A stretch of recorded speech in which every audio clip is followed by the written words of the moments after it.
Well, welcome everybody to my recap daytime of the Olympic eventing competition. I must say that, like I think all of you that are really keen on eventing in Australia, we're all a little sleep deprived at this point in time. So I thought I'd give you a nice daytime background with some green horsiness behind, and have a little recap of what went on over the last 4 days. An amazing finish and an amazing rider, Mikhail Young from Germany, now the reigning world champion, European champion, and Olympic champion. All happens on his 30th birthday. I'm thinking we're going to just call him a massive overachiever, and that he's probably a really nice guy, gives to charity and saves small animals all in his spare time. But looking at what just happened over the last 4 days worth of competition, looking at those horses that were successful all the way through. Eventing is such a hard sport. I mean, all of us that have done it know what it's like to start the event and maybe, have a great dressage test and be feeling super pumped and really pleased and on a high. And then you go cross country and, go clear under time. It's all really, really good. And then you go to the show jumping and, the problem with not doing well at the end is that you have to drive home feeling that you didn't do very well. Rather than if we show jumped first and ended with a great dressage test, then we'd actually feel a lot better about, things. The cup would be half full, so to speak. So speaking of that, Sarah Ogutson, who was leading, is in gold medal position into the individual show jumping, to have the last fence down. What a way to go! It's like one of those things that you think, is that the pressure? Is it 2 rounds of jumping? Is it the horse just getting a little tired? Did she just curve that line? The horse was pulling a little bit and just got there a little bit deep. Like, what was it exactly that made that last rail come down? I think all of the above, and it just shows you that the sport is so seriously tough, and we have such a group of fantastic riders that ended up there at the top, that just a tiny, tiny little falter ended up changing things around. For our Australians, I mean, we have amazingly good riders, but it just proves to you that anything can happen on a given day.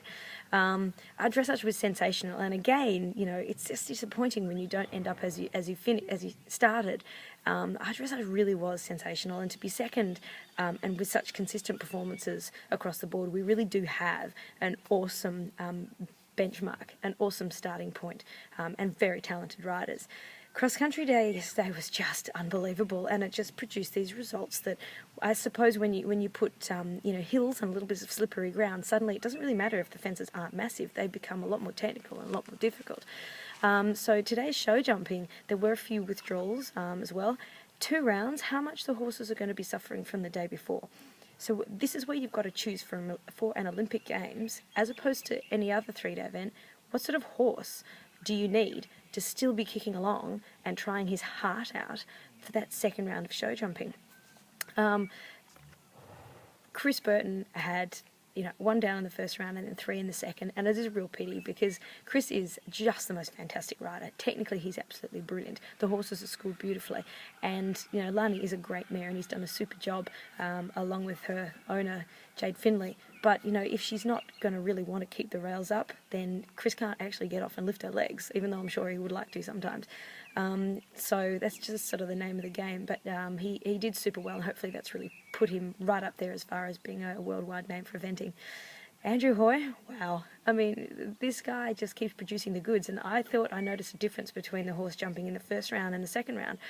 Most horses jump better in the first round, and they were a little tired for the second round, but I actually thought Rutherglen jumped a lot better in the second round. Why this happened, I'm not really sure. Maybe Andrew decided he was going to ride a little more forward or do anything, slight differences, but I thought the horse jumped much better, and was a real credit to Andrew's riding and training. Cinder is really on a jumper. This horse flying finish looks like it's just a little bit green at this level. It's a little bit headstrong. Maybe a big type of horse that looks quite strong and a little harder to get together. But she's a tall girl, and she's a super rider. So maybe with some time and some schooling, this horse will settle into its own. And if it does, and it keeps jumping the way it is, it's going to be a formidable jumper. It's going to be a really good horse for the Olympic format where you have to jump twice. So, yeah, as a wrap-up, I guess it's, disappointed for our Aussies, and the worst part about it is that we've got 4 years now to wait till we get another go. So I guess in the meantime we have to concentrate on the World Championships in 2 years' time, we have to concentrate on, you know, really nurturing those top horses that we have and trying to make them as best as we can, and also bringing on younger riders and giving everybody a little bit of experience, even going overseas to watch some of these events. Keeping your eye on the prize and knowing what's expected, I think, is really important. And let's hope that we can seriously go and bring some medals home in the show jumping. I don't think I ever thought I'd say that. You know, it was always the eventers that were kind of, you know, bringing everybody else along for the ride because we were doing so well. But yeah, to think that the show jumpers are actually going to be cutting us along for the ride, I'm not sure if I can cope with that. Anyway, no, really, best of luck to the dressage riders this coming week and the show jumpers. We will all be watching on the end of our seats. Yeah, let's hope that we can bring home a little bit of shiny medal stuff. Yeah, and have a great time. All right, guys, enjoy the dressage for the rest of the week, and I'll be back for the show jumping.